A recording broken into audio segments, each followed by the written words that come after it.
Zero tolerance वाले लोग इस तरह की भेदभाव फैलाएंगे, इस तरह की घटना होने देंगे और फिर उसका राजनीतिक लाभ लेना चाहेंगे आप। ये जितनी भी तस्वीरें आई हैं, जो बीजेपी के नेताओं की आई हैं तस्वीरें मैंने देखी हैं और लोगों ने चर्चा की उन तस्वीरों को देख करके, बीजेपी के लोग घटना से राजनीतिक लाभ लेना चाहते हैं। मैं उन्हीं बीजेपी के नेताओं से पूछना चाहता हूं कि जिस समय विकास दुबे उसकी गाड़ी पलटा करके इनकाउंटर किया था, तो क्या उसके परिवार के लोगों से आपने गले लगाया था, गले मिलने गए थे आप? और याद कीजिए वो जगह कानपुर देहात की, जहां एक पिता के सामने उसकी पत्नी और उसकी बेटी की जान ले ली बुलडोजर ने आग लगा करके। क्या ये बीजेपी के लोग उनके परिवार के लोगों से गला मिलाए लगे थे जाकर के?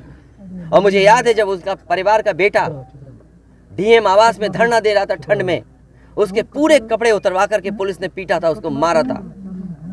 उत्तर प्रदेश के लोग वो घटना भी नहीं भूलेंगे कि जहां पे एक आईपीएस ने एक ब्राह्मण परिवार की जान ले ली थी। आईपीएस उत्तर प्रदेश नहीं रह पा रहा था, भगोड़ा बन गया था, अंतर्गत उसको जेल जाना पड़ा। तो बीजेपी के लोगों से मेरी यही सलाह है, बहुत छोटे लोग हैं, किसी के दुख में चश्मा लगा करके तुम दुख प्रकट करना चाहते हो, इससे ज्यादा घटिया काम राजनीति में कोई नहीं कर सकता।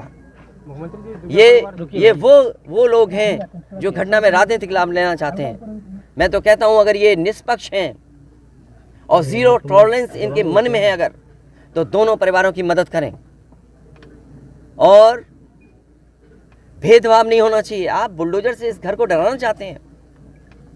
सवाल घर का गिरने का नहीं है, सवाल आपकी नीयत का है। और आपने अपने फैसले में ये स्वीकार कर लिया है कि आपके अधिकारी गलत थे और गलत अधिकारियों नगर नहीं थे वो अधिकारी गलत, तो बताइए आपको 20 अधिकारियों को सस्पेंड करना पड़ा, जो अधिकारी यहाँ रह भी नहीं रहे हैं, कभी नौकरी किए थे। आपने बड़े अधिकारी क्यों छोड़ दिए? आपने क्या उनकी जिम्मेदारी नहीं बनती? अगर आपको ये महसूस हो रहा था कि छोटे अधिकारियों के कारण ही ये ज़मीन इस तरह के विवाद बढ़ा है, तो आपने बड़े अधिकारियों को क्यों छोड़ दिया? आपकी जीरो टॉलरेंस की पॉलिसी कहाँ चली गई? और फिर आप इस घटना से राजनीतिक लाभ लेना चाहते हो। आप सवाल ये नहीं है कि एक समुदाय किस जाति बिरादरी का है, दूसरा समुदाय किस जाति बिरादरी का है। सबसे बड़ा सवाल है इस सरकार में इन लोगों की जान गई है और आपकी जीरो टॉलरेंस की पॉलिसी से उन परिवारों के सदस्यों की जान नहीं आने वाली। और ये जो डर दिखा करके आप डरना चाहते हो, जब जनता खड़ी हो जाती है, जनता की ताकत के सामने सरकार की ताकत टिक नहीं सकती।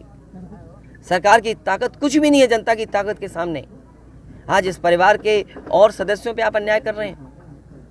एफआईआर लिखने का तरीका क्या उंगली नहीं उठाता?